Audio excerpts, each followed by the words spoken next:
বন্ধুরা তোমরা কেমন আছো? আজকে মিনি কিচেনে কি বানাবো বলো তো? এটা দেখে কি তোমরা কি বুঝতে পারছো? এটা হচ্ছে গেমি শাক। কে কে গেমি শাক চেনো? এটার আর কোনো নাম থাকলে আমি জানি, আমি তো গেমি শাক বলেই চিনি। এটারই আজকে বড়া বানাবো। গেমি শাক খেতে কিন্তু হালকা একটু তেতো তেতো হয়। চলো তাহলে ভিডিওটা শুরু করা যাক। ভিডিওটা স্কিপ না করে শেষ পর্যন্ত দেখতে থাকো। প্রথমে আমি শাকটা সুন্দর করে বেছে শুধু পাতাগুলো নিয়ে নিয়েছি। এবার শাকটা ভালো করে ধুয়ে নিয়েছি। এবার শাকটা সুন্দর করে মাখিয়ে বড়া বানাতে হবে।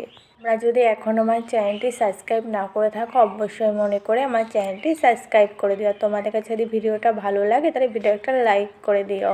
আর পাশে থাকা বেল আইকনটা অবশ্যই মনে করে প্রেস করে রেখো, যাতে আমার পরবর্তী ভিডিওর নোটিফিকেশন সবার আগে তোমার কাছে পৌঁছায়।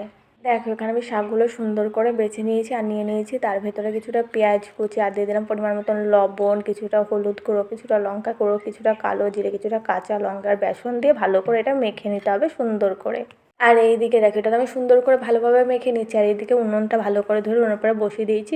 কড়াইটা কিছুক্ষণ ভালো করে গরম করে তার মধ্যে দিয়ে দিলাম পরিমাণ মতন কিছুটা তেল। এবার তেলটা কিছুক্ষণ ভালো করে গরম করে নিতে হবে।